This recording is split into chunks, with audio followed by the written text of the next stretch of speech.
Donc en conclusion, malgré quelques avantages notables de Dragon pour un usage avancé, l'outil de Google est assez étonnant par sa fiabilité et sa qualité.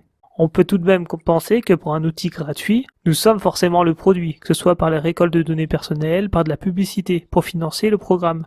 Donc il s'agit vraiment d'avoir un positionnement personnel. Soit on veut un outil payant, utilisable sur son ordinateur, qui peut consommer des grosses ressources, et qui ne demande rien d'autre en plus, soit on préfère opter pour un outil gratuit, au risque d'avoir de la publicité ou d'échanger quelques données personnelles pour faire progresser le produit. L'intelligence artificielle et notamment la reconnaissance vocale sont des enjeux majeurs des années à venir.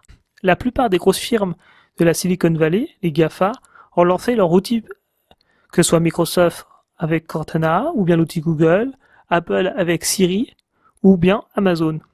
Il s'agit donc d'un milieu très concurrentiel où les progrès sont très rapides. Les outils de reconnaissance vocale sont des outils très intéressants, mais qui sont encore perfectibles. Il est toujours impératif de relire et de corriger son texte, où les erreurs sont fréquentes. Par exemple, des confusions avec les « est » auxiliaire avoir et « est » auxiliaire être. Parfois, lorsque je dis virgule, il va le noter virgule, au lieu de faire le signe virgule. Il faut également s'habituer à articuler de façon un peu exagérée, ou limiter parfois ses accents, pour réduire le risque de faute.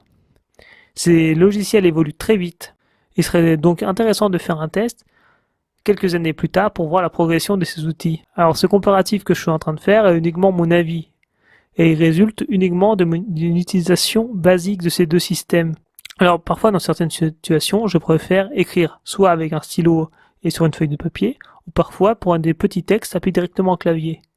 Alors même Dragon, je n'ai pas forcément une utilisation extrêmement poussée, j'utilise que des fonctions basiques. Donc là je rappelais rapidement les mots où les confusions sont possibles sur les reconnaissances vocales, donc les mots proches, les homonymes. Alors, par exemple, on a également les mots, si je prends l'exemple vert et vert, la couleur ou la direction, ou le ver de terre, ou le vert, donc ça à relire.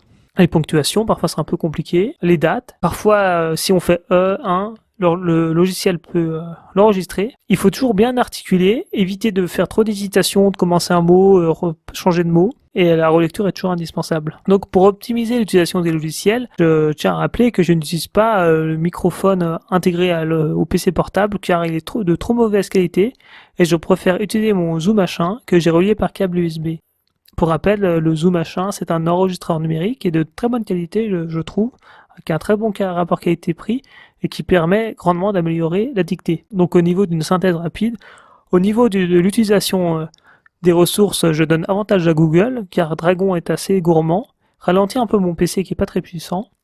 Au niveau de la vitesse de traitement, je notais que c'est à peu près on est à peu près égalité, mais Google, je pense, serait un tout petit peu plus vite. Bon, ça dépend aussi de sa connexion Internet ou de la puissance de son PC. Au niveau de la qualité de retranscription, je pense que Dragon est un peu meilleur, il a fait moins de fautes. Après, pour un usage avancé ou professionnel, Dragon est, je pense, meilleur, car il peut s'intégrer à de nombreuses logiciels. Et il existe également des versions de Dragon spécialisées dans l'usage juridique, médical, pour l'éducation. Au niveau du rapport qualité-prix, avantage à Google, c'est un outil gratuit. Au niveau de la polyvalence, avantage à Dragon, qui permet d'ouvrir des logiciels, d'envoyer rapidement des mails, alors que Google reste un outil qui est disponible sur Android ou dans Google Doc. Donc voilà pour ce test rapide.